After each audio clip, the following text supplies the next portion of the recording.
De todos los casos judiciales que hemos tratado al inicio, hemos invitado al señor Rodolfo Valentín Santos, abogado, una persona prestigiosa de buena trayectoria y es director de Oficina Nacional de la Defensoría Pública. Todos esos abogados que cuando los presuntos delincuentes no pueden pagar un abogado o simplemente no lo solicitan, entonces tenemos que pagarlo todos nosotros, asignándole un abogado de la Defensa Pública Nacional. El director de esa entidad está hoy con nosotros. Señor Valentín, buenos días. Muy buenos días, muchas gracias por la invitación a todos ustedes.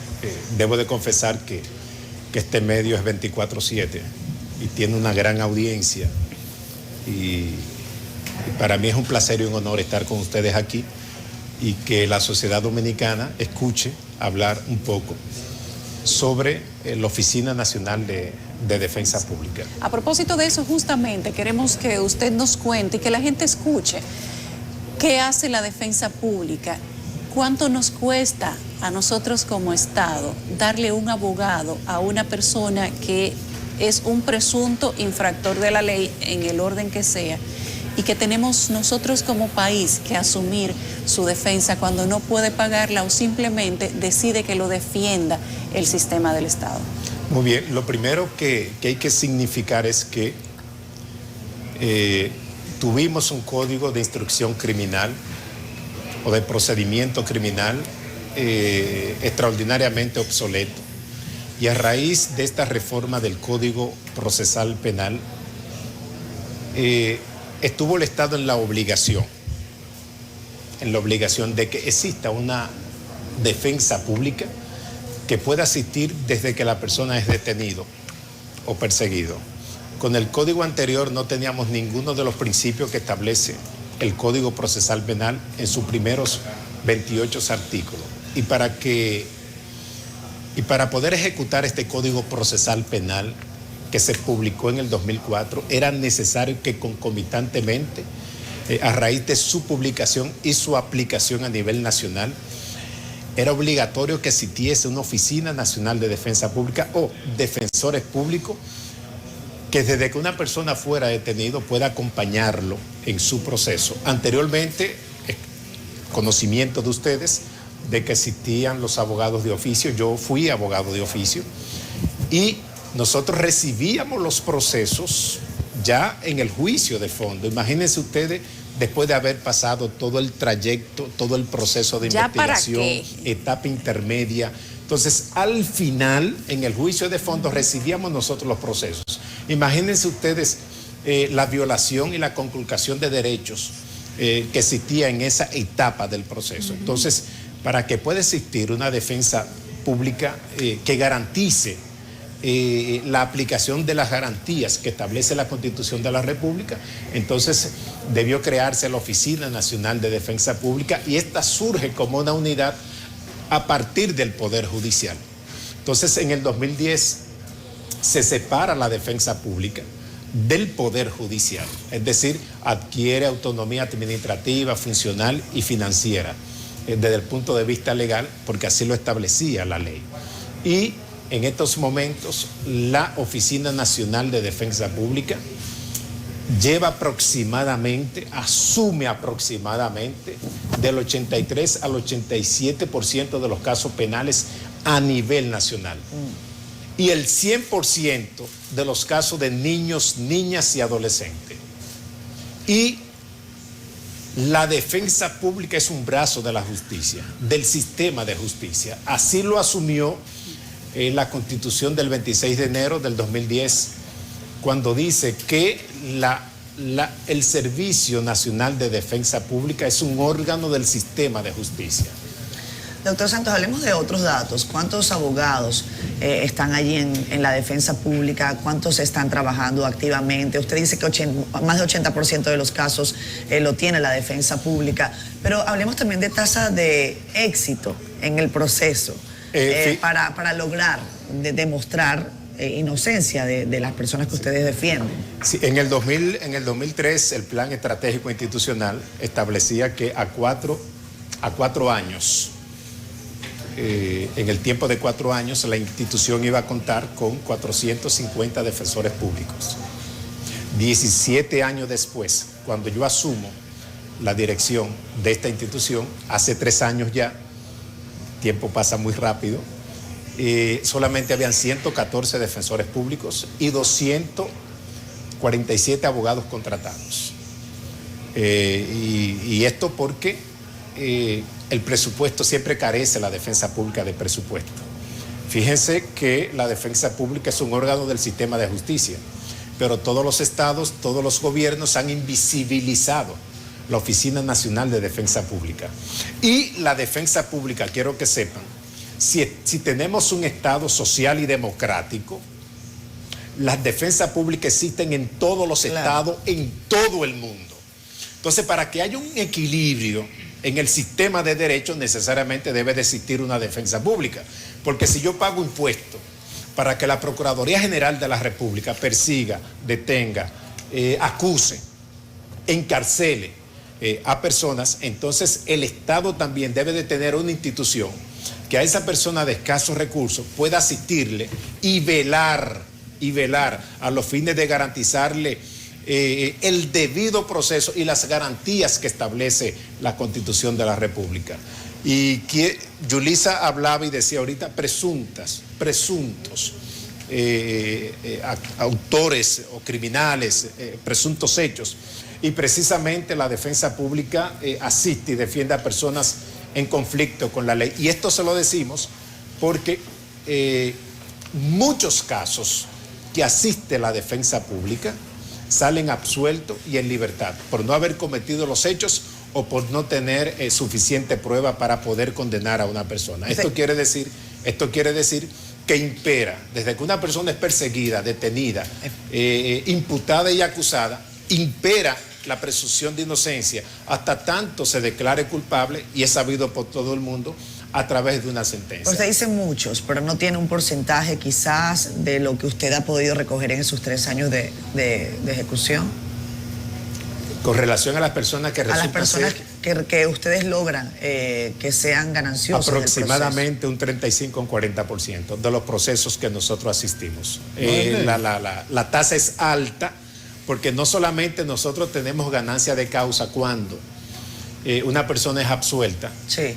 O descargada, sino que si la condena o la pena oscila entre 5 y 20 y podemos lograr 5 años, entonces tenemos ganancia de causa, claro, porque hemos librado de 15 años a las personas en conflicto con la ley. ¿Cómo es la mecánica, la dinámica para asignar a un defensor público? Tú has dicho, bueno, que no tenga recursos, sí, pero alguien designa para tal caso.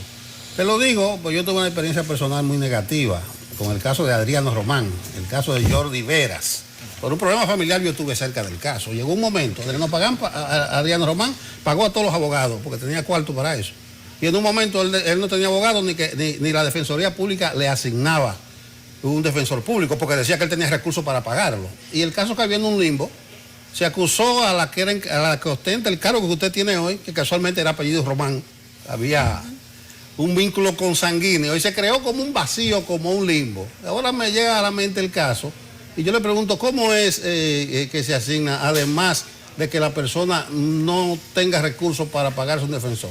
Hay varias formas de asignar un caso o que un caso entre a la Oficina Nacional de Defensa Pública. Y la primera es que tenemos apostado en todas las jurisdicciones, en todos los tribunales de atención permanente donde se conoce vistas de medida de coerción. Ahí tenemos 24/7 un defensor público.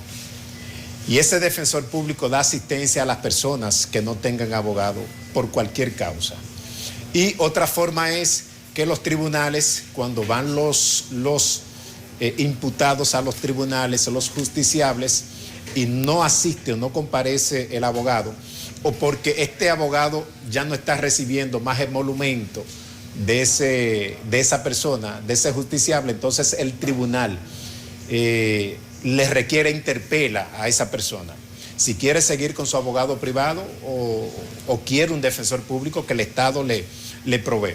Entonces las personas ahí requieren un defensor público generalmente y mediante resolución el tribunal envíe esa resolución a la oficina de la jurisdicción correspondiente, la asignación de ese caso, y dentro de la oficina, de manera aleatoria, se le asigna el caso. Y déjenme decirle, en el 2017, la defensa pública recibió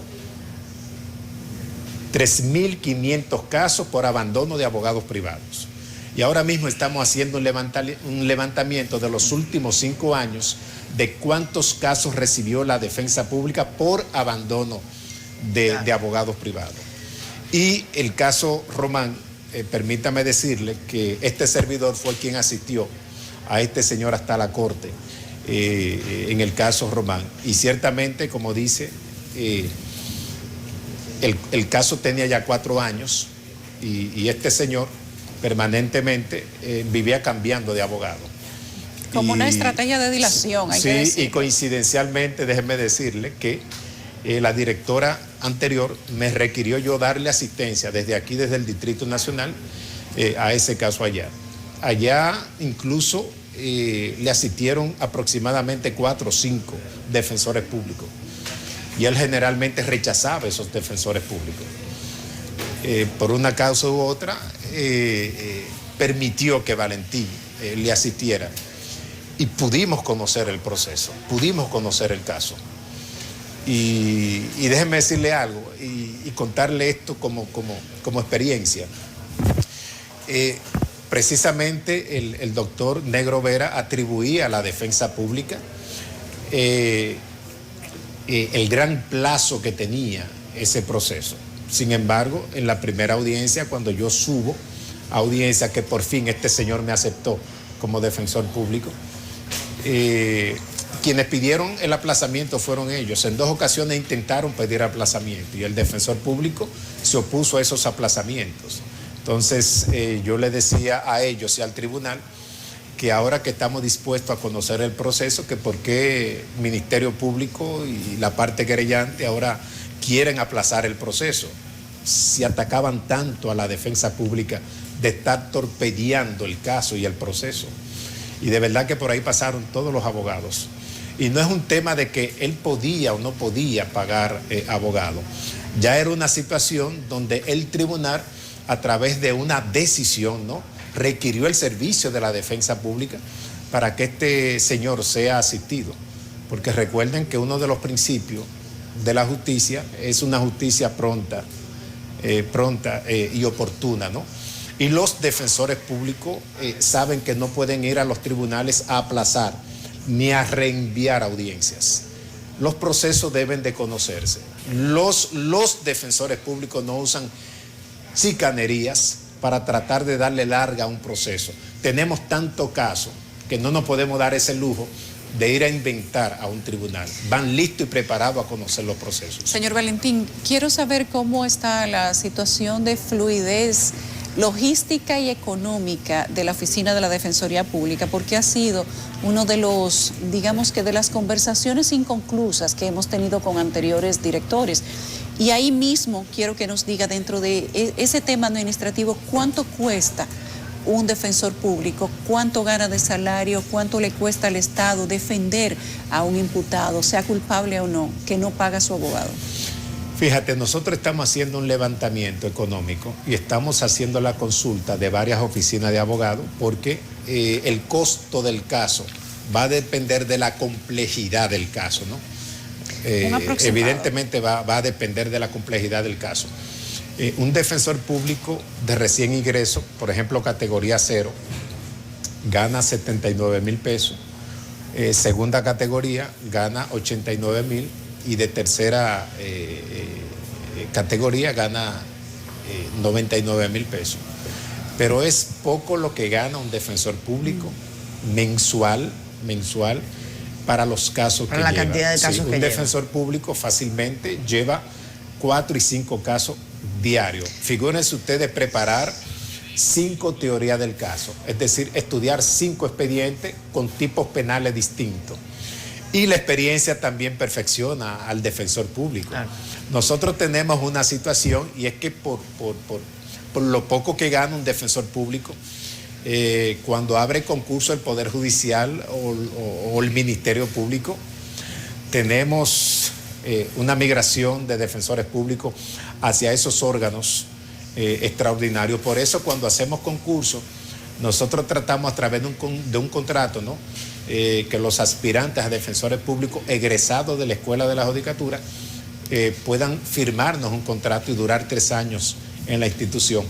Cuando yo entro a la Oficina Nacional de Defensa Pública, cuando aspiro, tengo un programa de gobierno, un programa de dirección. Y el defensor público tenía aproximadamente un 50% de trabajos administrativos. Tenía que llenar administrativamente 5 o 6 libros sumamente enormes, grandes. Y yo eliminé todos esos libros.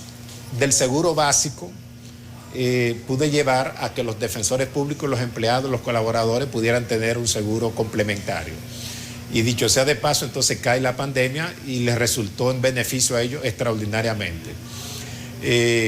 También dotamos a todos los defensores públicos de laptops cuando la pandemia, y se hizo un trabajo extraordinario porque se conoció una gran cantidad de casos de manera virtual, casos que se podían conocer de manera virtual. Y además pude conseguir el año pasado, en octubre, un ligerito aumento para los empleados de nuestra institución. Cuando nosotros llegamos encontramos un presupuesto, el mismo presupuesto de hace 5 años atrás, en diciembre de 2019, de 556 millones de pesos, el presupuesto de la Defensoría Pública. Ustedes pueden comprender que la defensa pública es la parte adversa de la Procuraduría General de la República.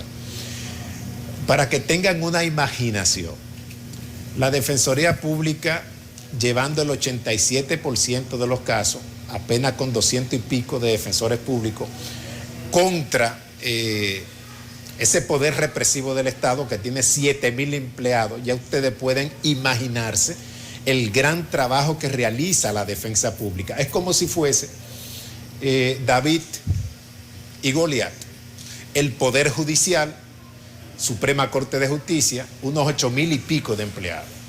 Y la defensa pública, por falta de presupuesto, se mantiene y oscila entre 500 y 600 empleados. Pero aún así, cubre todas las faltas y todos los requerimientos de todos los tribunales a nivel nacional.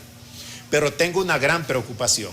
Nos hace falta abrir hace 4 años 8 oficinas a nivel nacional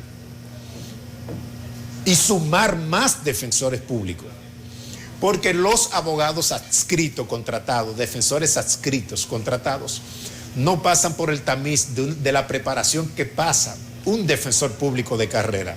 Un defensor público de carrera dura 1 año en la Escuela de la Judicatura, preparándose en 5 materias: derechos humanos, derecho penal, procesal penal, derecho constitucional y derecho de niños, niñas y adolescentes. Y a un abogado adscrito se le da una inducción más o menos de 1 mes o 2 meses. Ya ustedes pueden ver la diferencia y la calidad entre un defensor público y un abogado contratado y adscrito. ¿Qué pasa con los abogados contratados y adscritos? Que ganan mucho menos que un defensor público, sin embargo tienen que hacer el mismo trabajo que un defensor público y no pueden ni deben, porque la ley lo prohíbe, ejercer el derecho privado.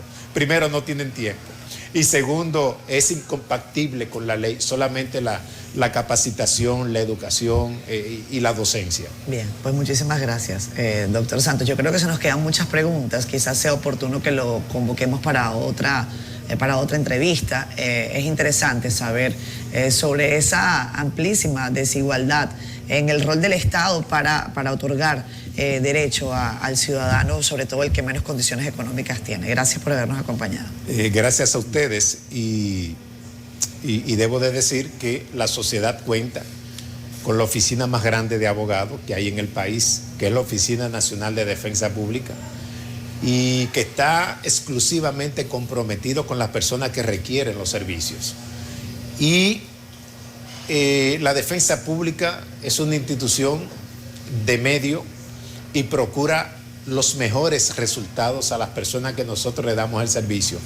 Y muestra de ello es que este servidor, que le corre por su sangre la litigación, y llevé todos los casos más complejos habido y por haber dentro del sistema justicia. Es tanta la calidad de la defensa pública que ustedes pudieron percibir hace unos meses atrás que el presidente de la Suprema Corte de Justicia requirió los servicios de la defensa pública y nosotros le dimos asistencia ante una querella que se había interpuesto en contra de él, un grupo de abogados de Santiago, a lo cual se sumó el Colegio de Abogados. Y esto a nosotros nos honra que una persona del grado del presidente de la Suprema Corte de Justicia, la cabeza de uno de los 3 poderes del Estado, haya requerido los servicios de la defensa pública. Eso dice mucho de la calidad. Hay personas que dicen, pero él puede pagar un abogado. Pero en este caso particular, recuerden que el presidente de la Suprema Corte de Justicia al final conoce todos los casos que llegan a la Suprema frente al Pleno, ¿no? Imagínense ustedes que el presidente haya requerido los servicios de una oficina privada de abogados. La gente iba a criticar esto por 2 razones. Primero, que la ganancia de causa que hubiesen tenido estos abogados en cualquier caso, entonces iban a decir que es porque es la oficina que defiende al presidente. Y por otro lado, pueden decir que el presidente tiene una oficina de abogado abierta. Entonces claro, el presidente fue muy sabio y requirió el servicio de la defensa pública. Una buena anécdota. Así que las puertas están abiertas para la sociedad dominicana y para las personas en conflicto con la ley. Gracias. Porque hemos defendido fiscales, jueces, oficiales superiores, abogados, a todo el que lo requiere, porque es un mandato constitucional. Gracias. Así que gracias a ustedes.